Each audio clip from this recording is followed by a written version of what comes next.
Servus und habe Dere zu einer neuen Folge Viva la Movilusion Podcast, und heute wird's besinnlich und romantisch, denn wir sind in der Vorweihnachtszeit und da hat sich der Corby dazu hinreißen lassen, dass er sich mit mir einen schönen, vorweihnachtlichen, liebevollen, schmusigen Film anschaut. Und jetzt ist er nicht einmal dabei, sondern der Mike und ich müssen es aufnehmen. Na, Schmarrn-Corby ist tatsächlich dabei, ist es schön. Und tatsächlich ist ein gutes Stichwort, denn wir haben uns tatsächlich Liebe angesehen. Ja, schön. Also zum einen freut es mich natürlich, dass ich es mit dir aufnehmen darf. Ja, ich bin ja der Mr. Romantic bei uns. Ist ja klar, dass ich da dabei sein muss. Richtig, selbstverständlich hast du den Film vorgeschlagen. Das ist ein Schwachsinn. Na, ich hab den Film vorgeschlagen. Ich hab nämlich den vor kurzem erst zum ersten Mal gesehen. Und ich habe nichts erwartet und habe alles bekommen und war alles gleich. Ich war absolut begeistert. Das sind schon große Töne hier. Ich kann ja schon mal so viel spoilern und ihr könnt das auf Letterboxd überprüfen. Ich habe ihn zwar sehr gut bewertet, aber nicht so gut wie der Mike. Oh, wie viel hat der Mike gegeben? Volle Punktzahl. 5 von 5. Mike hat dem Film 5 von 5 gegeben. Au, jetzt Wick. Und du, wie wirst du geben? Weil ich hab noch geschaut vorher, aber da hat's was nicht angezeigt. Und dann war jetzt Fall, dass ich nach den Namen suche. Danke. 4,5. Wow. Warum? Wie viel hast du ihm gegeben? Einen. Ich hab noch gar nicht bewertet. Du hast doch gar nicht gesehen, oder? Nein, ich hab noch nicht bewertet, weil ich hab mir gedacht, ich bewerte jetzt die Filme erst immer nach der Aufnahme, wenn wir den besprechen, damit wir sie gegenseitig spoilern. Ah, okay. Sehr schön. Sehr schön. Corby, wenn du diesen Film so abgöttisch tatsächlich liebst, dann erklär uns doch mal, um was das in diesem Film geht. Da muss man vielleicht als erstes sagen, es ist ein Episodenfilm. Also wir haben ja ganz viele verschiedene Geschichten, wo es immer wieder mal um Liebe geht. Manchmal in die positive Richtung, manchmal in die negative Richtung. Gemacht wurde dieser Film sowohl drehbuchtechnisch als auch regieführend von Richard Curtis aus dem Jahr 2003.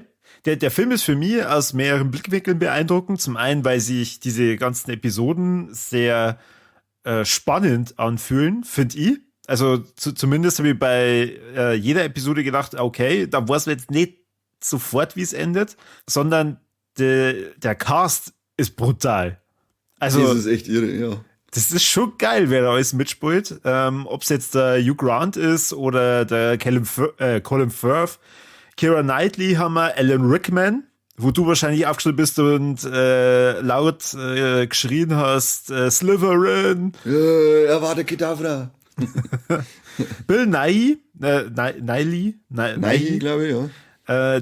Den liebe ich sowieso. Also in jeder Komödie, wo der mitspielt, sehe ich den immer sehr gern. Und er hat eine richtig geile Rolle. Er startet ja den Film auch als Billy Mack, der eine ziemlich coole Version aufnimmt von Christmas is all about me, you, keine Ahnung. Ich glaube, ich weiß es auch gar nicht mehr. Und der Ding spielt noch mit, nicht der Frodo, sondern der Bilbo Beutlin. Ja, der Martin Freeman. Und der spielt hier eine ziemlich coole Rolle als Lichtdubel für höchstwahrscheinlich ein Porno. Ja, und das zieht sich eigentlich so durch den ganzen Film. Wir haben ja unter anderem, den darf man natürlich nicht vergessen, an Rowan Atkinson. Ja, und an Andrew Lincoln, den dürfen wir auch nicht vergessen, von Walking Dead. Dann für unsere deutschen Fans natürlich Heike Makatsch spielt damit. Ganz wichtig, Heike Makatsch. Und Holla die Waldfee, die versuchte jemanden zu verführen und also mir ist das schon schwerfallen. Ja, ich war schon drinnen. Klare Sache. Noch im Büro, oder? Bevor sie irgendwas gesagt hat, ja, warst du dafür drauf. Instant. Die ist ja da, die macht ja da keinen Hehl draus. Ja, auf jeden Fall, wir haben ja hier mehrere Episoden. Ich glaube, wir müssen tatsächlich gar nicht so stark auf die ganze Handlung eingehen. Also zumindest hätte jetzt unsere Folge eher so aufgebaut. wir reden mal so ein bisschen über die Highlights, über das Feeling, das uns der Film vermittelt hat. Ja. Dadurch bleibt man einigermaßen spoilerfrei, wobei das eigentlich bei, sagen wir mal, so einem alten Film irrelevant ist. Ich sage immer, das ist ja schon immer Mike sein Argument mit, der Film ist so und so alt, aber wir dürfen immer nicht vergessen, es kämen Generationen nach, die noch nicht die Zeit hatten, das zu sagen. Also, sagen wir nett und spoilert man sehr so gut wie es geht nicht, wobei es ja hier eigentlich gerade, wenn dann alle Episoden, ich glaube 9 Stück sind, spoilern kannst mit kommt zusammen, kommt nicht zusammen, kommt zusammen, kommt nicht zusammen. Ja, richtig. Hat einen Vierer, hat keinen Vierer. Stirbt ein grausam Tod. Ja, voll, wird ausgeweitet und die Leiche wird geschändet. Also alles haben wir in dem Film. Brutal. Es war so, dass wir uns eigentlich was anderes anschauen wollten und dann bin ich da drüber gestolpert und dann ist mir gekommen, dass mir der Mike schon mal von dem Film erzählt hat und total begeistert war. Mhm. Und ich gedacht habe, er verarscht mich. Und dann habe ich mir gedacht, jetzt schauen wir einfach mal rein und dann, wenn er nichts ist, dann können wir immer noch irgendwas anderes gucken.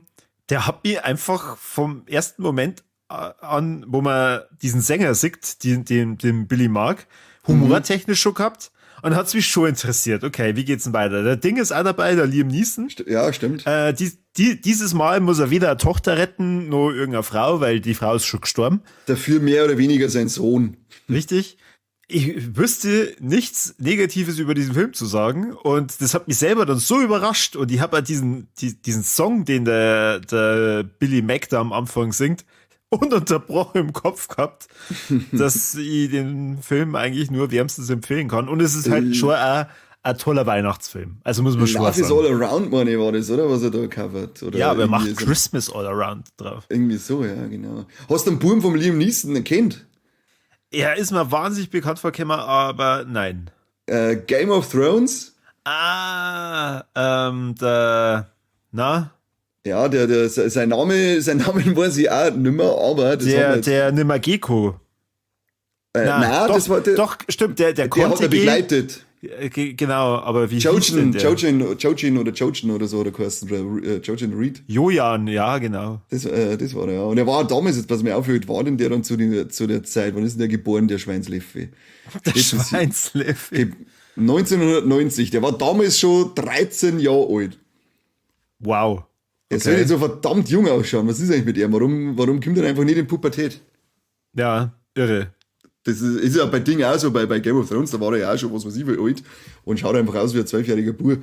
Aber dadurch, glaube ich, hat er sehr gute Karten, immer sehr junge Rollen zu kriegen. Falls das sein Ziel ist. Was halt auch geil ist, du hast halt die Episoden, zumindest kam es mir so vor, unterschiedlich lang erzählt. Das bedeutet, du hast so circa ab der Hälfte vom Film nach und nach schon immer so entweder Happy Ends oder halt einfach nur Enden. Und dadurch bist du die ganze Zeit dann ab der Hälfte in so einem Hoch, wo du immer gespannter bist, okay, und wie endet jetzt das und wie endet das und wie endet das? Wie schon gesagt, also ich war total geflasht nach diesem Film, dass der mir so verdammt gut gefallen hat. Für die 5 hat es jetzt nicht gereicht, aber ich glaube, wenn wir später über die 3 Ts reden, da räumt der auch ziemlich ab. Echt? Ja, Falle. Okay. Ja. Ich weiß gerade noch eins. Na, also... Okay, bin ich gespannt, spoiler mich nicht. Ja. So, aber jetzt, da ich nicht weiß, wie du den Film bewertet hast, interessiert es mich schon verdammt. Hast du den Film schon mal gesehen? Und wenn nicht, wie ging's da jetzt dabei?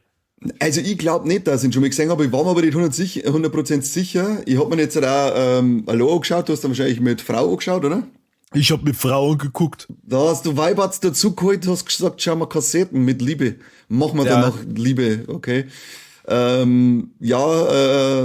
jetzt nicht ganz meins, muss ich sagen. Ja, also ich finde den wirklich, der kriegt wahrscheinlich 2,5 von mir, weil ich den von den Geschichten her durchwachsen finde. Ich finde ein paar echt coole Geschichten dabei, aber ein paar, die mich auch richtig genervt haben. Und zum Beispiel, das interessiert mich. Was mich genervt hat, ist zum Beispiel die Martin Freeman-Geschichte, also diese Doubles. Das war mir einfach schon wieder zu nervig und irgendwie nervt mir auch er mittlerweile, weil er halt auch scheinbar nur eine Rolle noch spielen kann. Das ist immer diese umeinander haspelnde, stotternde Scheiße, die er jetzt abzieht. Das macht er da auch schon. Er kann anscheinend nichts anderes. Ist mir da schon wieder auf die Nerven gegangen. Ja, und normal bin ich so schick. Boah, leck mir Nerven doch. Die Episode hat mich ziemlich genervt. Du hast aber schon hingeschaut, oder? Nur weil ich Busen säge, bin ich nicht sofort völlig überzeugt von der Episode. Ja, warum nicht? Da bin ich eigen. Okay. Da bin ich einfach eigen. Mir ist ja die Geschichte mit Colin Firth hat mich auch genervt. Das war auch ein wenig so. Weil du der Untertitel lesen hast müssen. Ja, und lesen ist ja gar nicht meins, das wissen wir eh. Und mir hat tatsächlich auch ein Hugh Grant sehr hart genervt irgendwie. Das ist irgendwie, ja, hat mich nicht so richtig. Also mir sind auch viele Figuren da irgendwie so gleich vorgekommen, alle so mit dieser locker flapsigen Art und jeder hat immer gleich einen lockeren Spruch auf die Lippen. Das ist mir irgendwie, da haben wir gedacht, irgendwie habe ich da nicht so viel Varianz bei den Figuren, obwohl es doch alle total unterschiedlich sind wir aber ziemlich gleich vorgekommen. Und was mir so vorgekommen ist, war ja der Fokus, glaube ich, bei den Episoden hauptsächlich immer auf die Männer, oder? Zumindest ist mir das so vorgekommen. Na, es gibt ja nur die Karen, die ja mit dem einer Kollegen was anfangen will und dann aber von ihrem Nein, Bruder immer wieder. Die Karen ist die Frau vom Snape. Okay.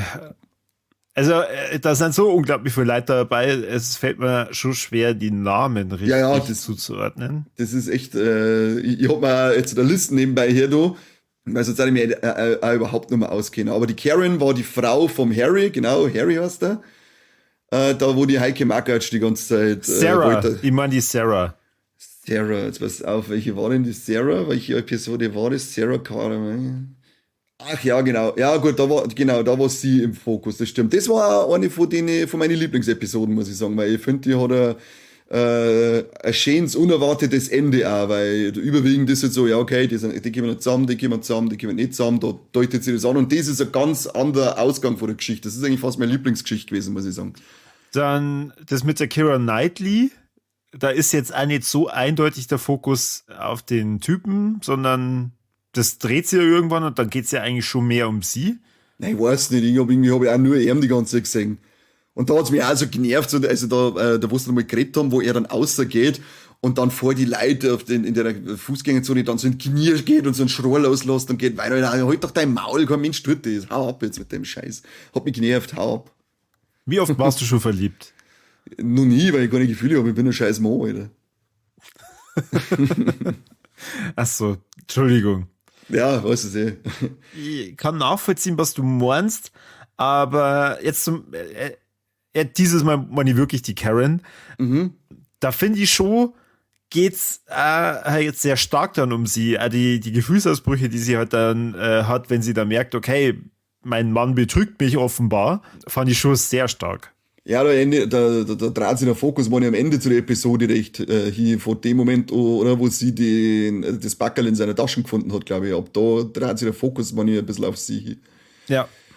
Das war auch eine von den besseren Geschichten, finde ich.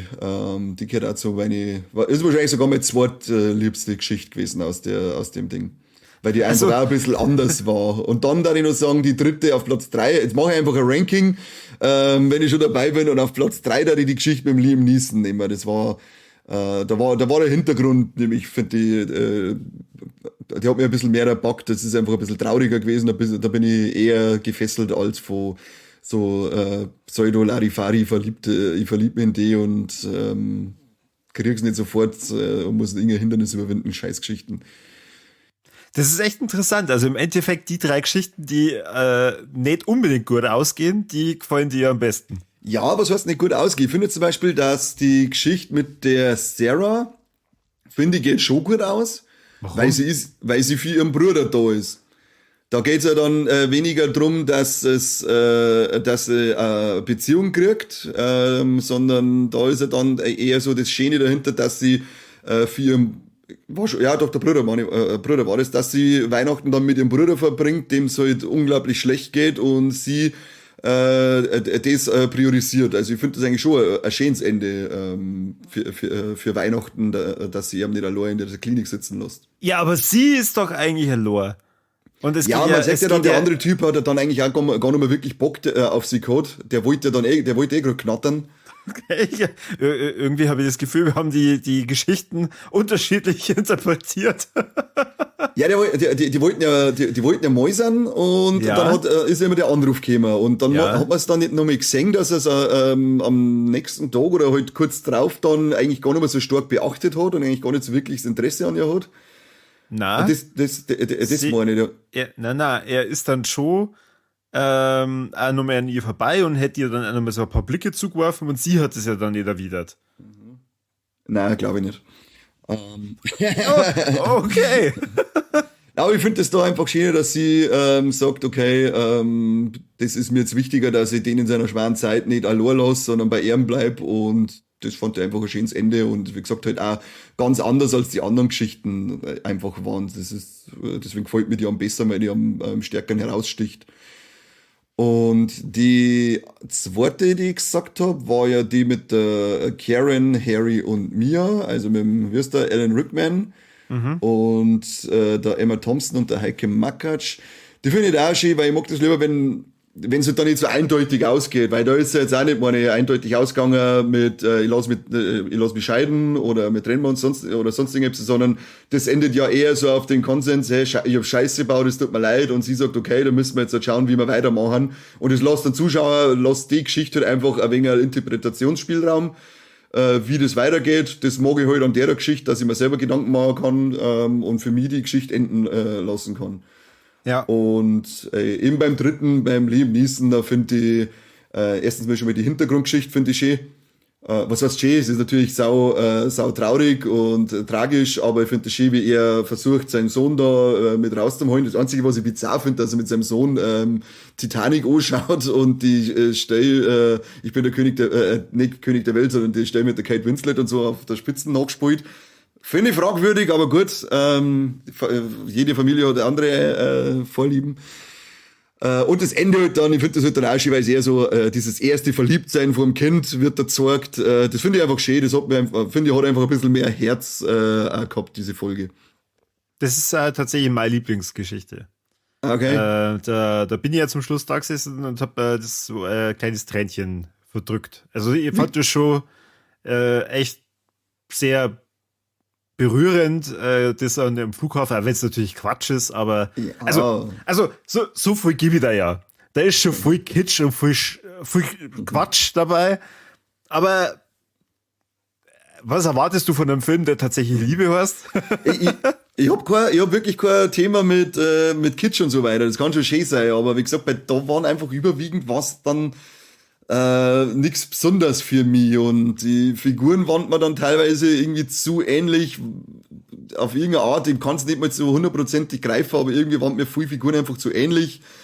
Und bis auf diese drei genannten, ja gut, und die Honorable Mention vielleicht noch, war die auf Platz 4, da die dann der Colin, der keinen Bock mehr auf die englischen Frauen hat und auf Amerika abhaut und sofort einen Vierer hat. Natürlich. Völliger Schwachsinn. Da habe ich auch die ganze Zeit drauf gewartet, ach Kim, das träumt er doch jetzt. Oder die nehmen ihn aus. Ja. Oder die bringen ihn jetzt um, irgendwie sowas. Aber, ja.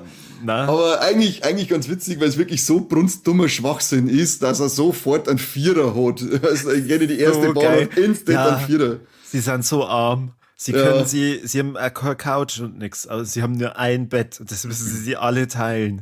Und sie sind ja so arm, sie können sich nicht bei Pyjamas leisten, deswegen schlafen sie alle nackt. Also, was lernen wir draus? Wir fliegen mal instant auf Milwaukee und gehen mal in die erstbeste Bar.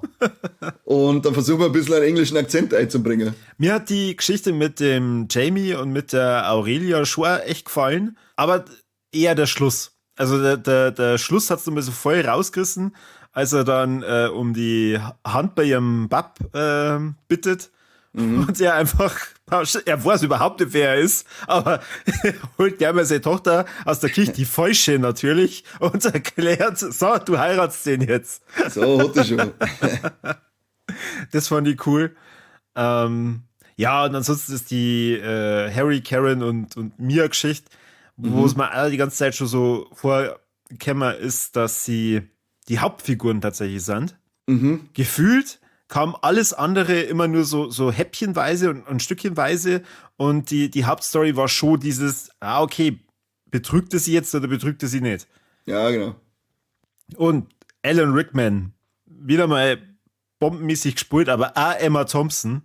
Also, wie schon gesagt, diese Gefühlsausbrüche von ihr, die ja auch sehr gut nachvollziehbar sind. Und dann gleichzeitig dieses, okay, ich bin jetzt wieder stark für meine Kinder, das fahren die voll krass.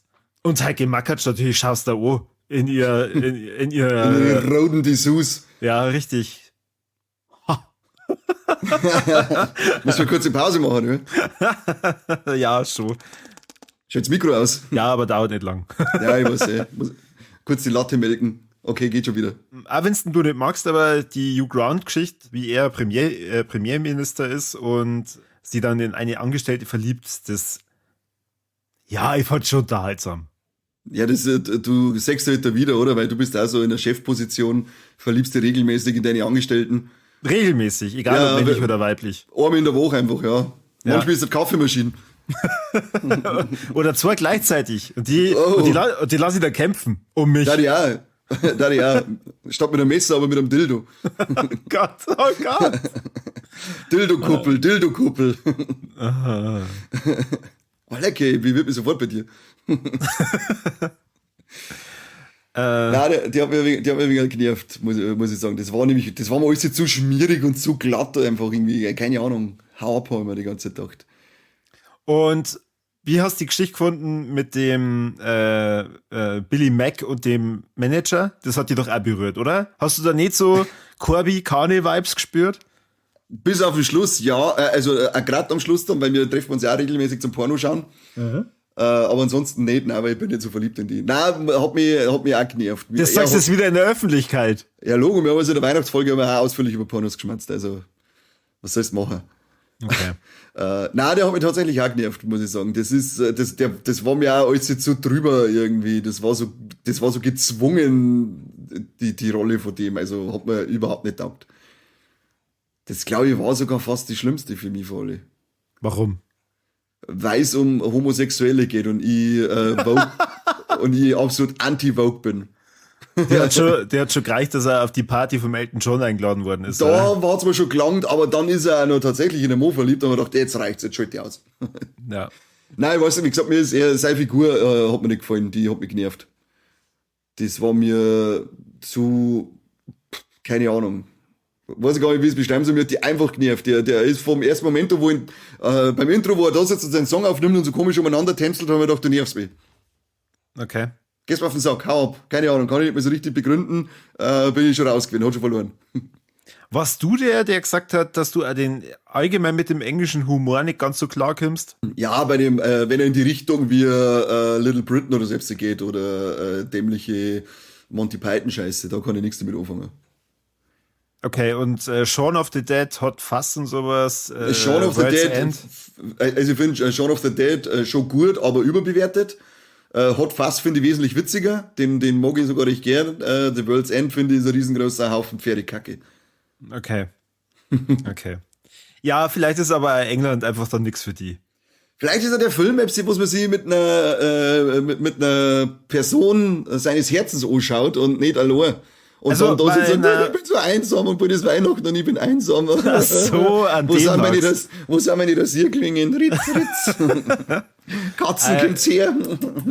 Also meiner Frau hat er nicht so gut gefallen wie mir. Ja gut, die Frau ist ja eiskalt, muss man auch sagen. Die hat überhaupt keine Gefühle. Oh, leck.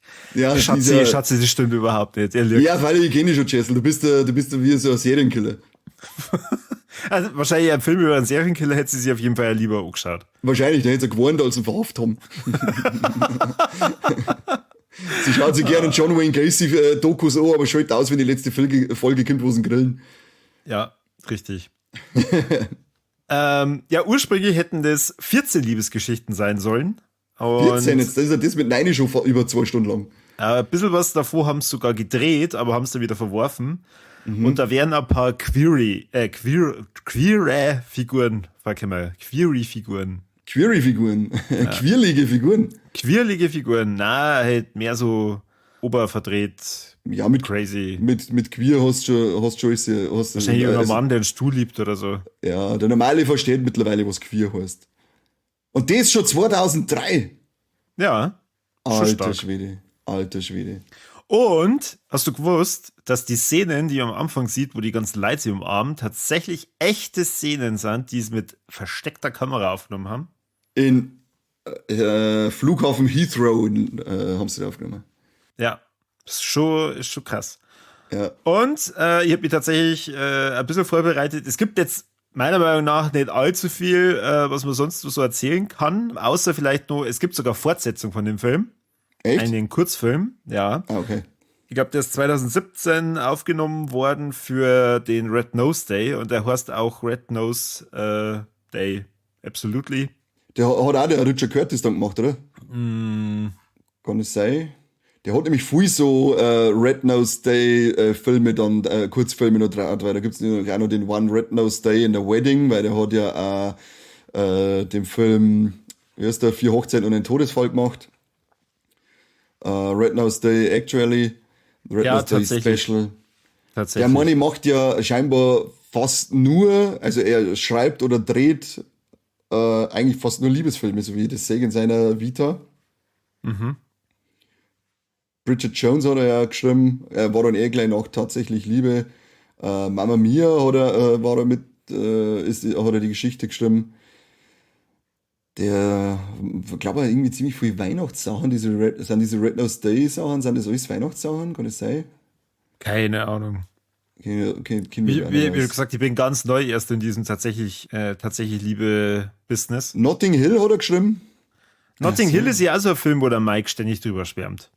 Den habe ich schon ewig nicht mehr gesehen. Ganz Zeit hat er die Fotzen auf und dann kommen wir aber nicht dazu, dass wir die Folge hier aufnehmen über tatsächlich Liebe. Aber es ist ja so ein toller Film für ihn. Kann's schon gar nicht stimmen. Lügen mal das. Ich glaube, dass er sie da jetzt nicht unbedingt in der Breite öffnen wollte und sie da outen wollte. Wahrscheinlich, ja. Er meint, dass er damit seine Männlichkeit bewahren kann. Aber gelingt's ihm? Nein. Und so der letzte interessante Fact, den ich da habe, dann können wir eigentlich schon gern aufs Fazit übergehen, außer du hast auch noch irgendwas Interessantes. No. Na, hat er nicht, jetzt reicht's ja mal langsam.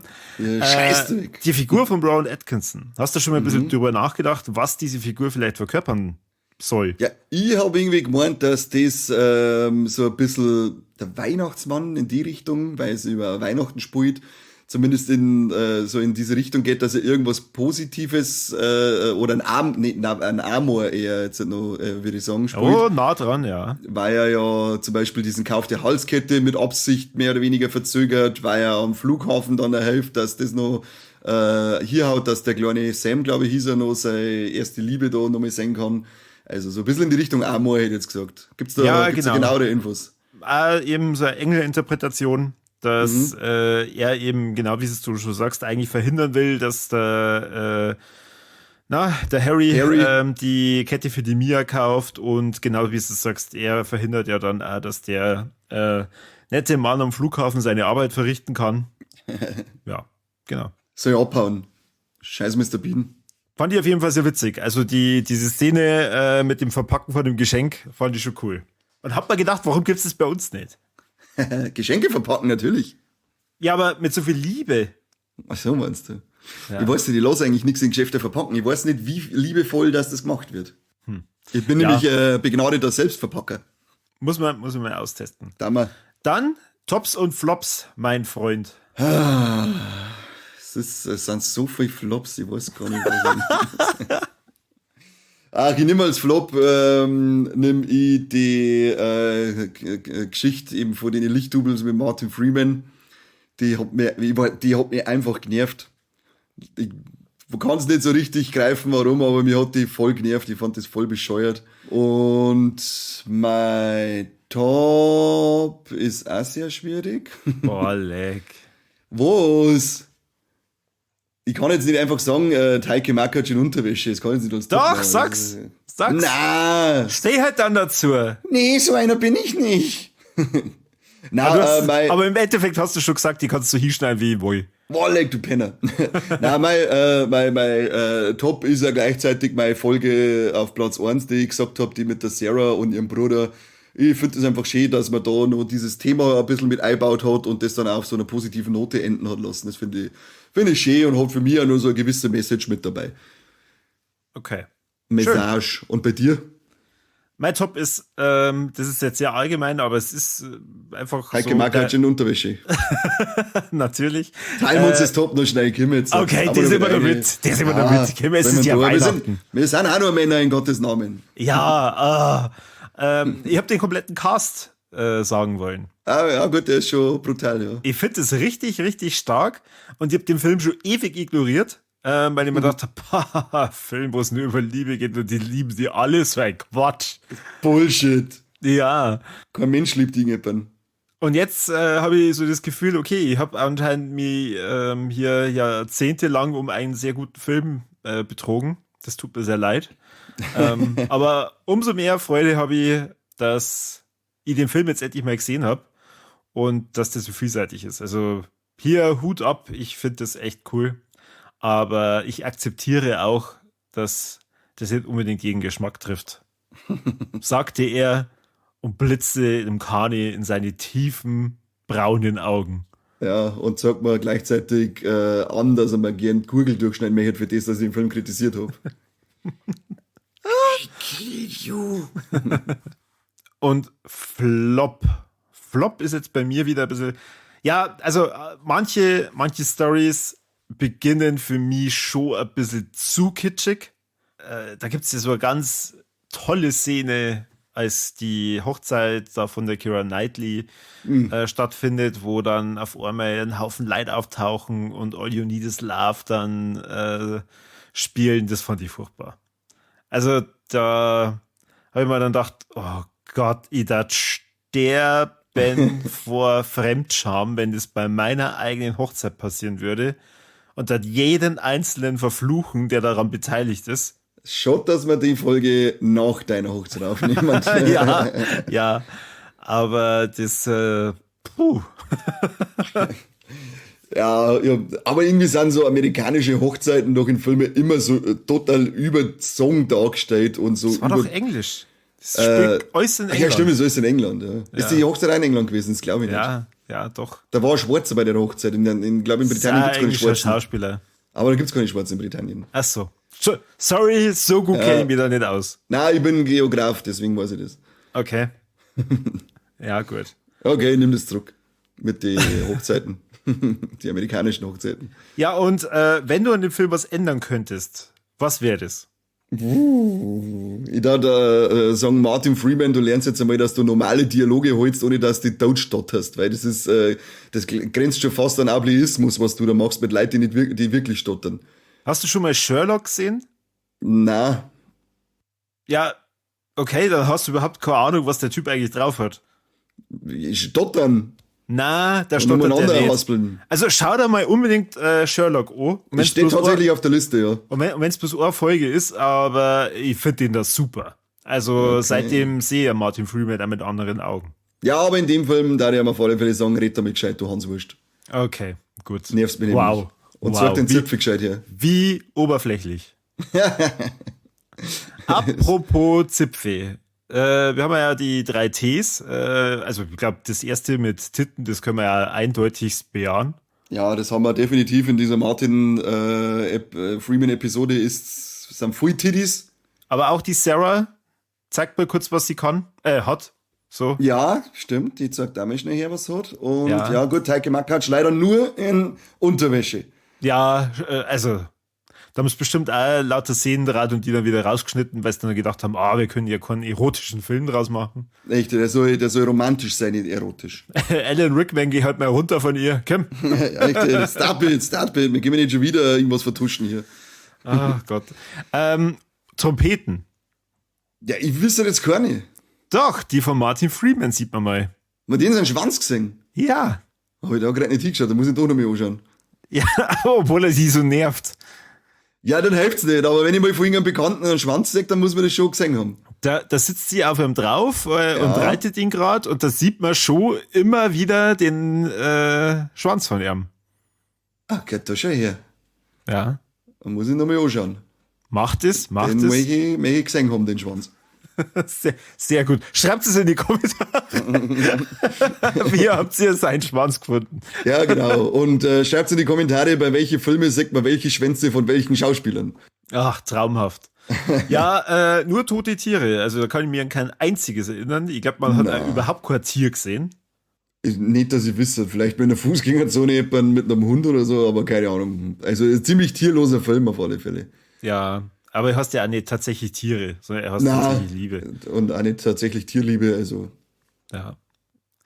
Ja, gut. Dann hoffe ich, ich habe die jetzt nochmal dazu bewegen können, dass du mindestens 3 Sterne hergibst und nicht nur 2,5. Ja, lass mir noch wieder um den Kopf gehen und ich schaue mir den nochmal an und vielleicht bringt dann Martin Freeman seinen Schwanz noch einen halben Stern dazu. Ja, schau. Dann hat er auch mal was für den Film getan. Ja, eben, wenn er sonst nur nervt. Ich hab da schon wieder die Moderation klaut, wie immer. Immer, du bist wirklich so ein aufdringlicher Egomane, das ist unglaublich. Corby, schön, dass du den Film ausgesucht hast, dass wir in dieser vorweihnachtlichen Zeit nur besinnliche Episoden rausbringen nach Phänomenat. Jetzt wird's wieder richtig schön.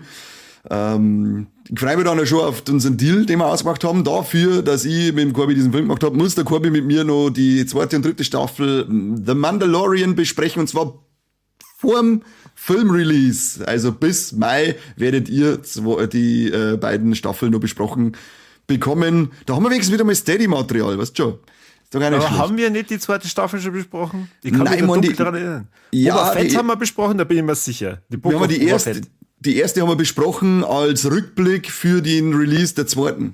Ah, Da waren wir noch richtig für unsere Community da und haben wir einfach so, hey, jetzt kommt da die 2. Staffel und wir haben jetzt eine Zusammenfassung und jetzt interessiert uns einfach gar nicht mehr, was die Leute wollen. aber Book of Boba Fett haben wir schon gemacht, in die Warlex. Das weiß ich nicht mehr. Ja, aber das ist keine Besprechung in einem Warleg, das Zeit. Doch, da Nein, haben wir nein, echt das lang Zeit drüber geredet. Ja, das war da mit Mike, der gesagelt hat. Das zählt ja nicht. Ja. Auf alle Fälle, Ja, ich mach das. Ich bedanke mich auch nochmal bei dir, dass du die Folge mit mir aufgenommen hast, ohne Logo. groß zu meckern. Also das möchte ich schon hervorheben. Klar, er hat gleich was für sie rausgeschlagen, das definitiv, aber Sowieso. sagen wir mal, Mandalorian ist ja jetzt ein Übel, das ich sehr gerne auf mich nehme, aber ich war positiv überrascht, enttäuscht, dass der Mike nicht sofort geschrien hat, ich bin dabei. der hat ja gar nicht reagiert, die Platte, die Wulzau. Kein Kommentar. Wir haben ja nicht mal gewusst, ob der heute dabei ist oder beziehungsweise, dass er nicht dabei ist. Wir waren aber völlig perplex jetzt, als wir auf einmal zu zweit da gesessen sind. Das ist wirklich so ein, boah, leck mir reicht's. Ja, aber wir wollen ja auch keinen Audiokommentar für den Film aufnehmen. Also von dem her ist schon, ja, ist ja jetzt auch nicht schlimm, dass wir da nicht 2 Stunden drüber reden. Schreibt uns bitte in die Kommentare, was haltet denn ihr von tatsächlich Liebe und ist es euer Favorite Weihnachts-Liebesfilm? Und was ist euer Lieblingsepisode und welche gefällt euch am wenigsten? Das darf uns natürlich auch interessieren. Eine in Los Comentaros. Und dann darf ich sagen, danke für alle, die zugeschaut haben und zugehört haben, zum Schauen uns nichts geben. Und wir hören uns nächste Woche wieder, oder? Ja, genau. Vielen Dank fürs Zuhören und bis zum nächsten Mal beim besten Podcast. Nicht von Milwaukee. Wo liegt denn Milwaukee überhaupt? Irgendwo in America. In America, ja. Doch, da haben es aber leider nicht so viel Geld, dass sie sich Podcast leisten können. Ah, shit. Dafür kann man da ordentliche Knattereien starten. Und echt nett sind die Leute auch. Und scharf. Ja. Also, bis zu der nächsten Folge. Au revoir. Bis dann. Tschüssi.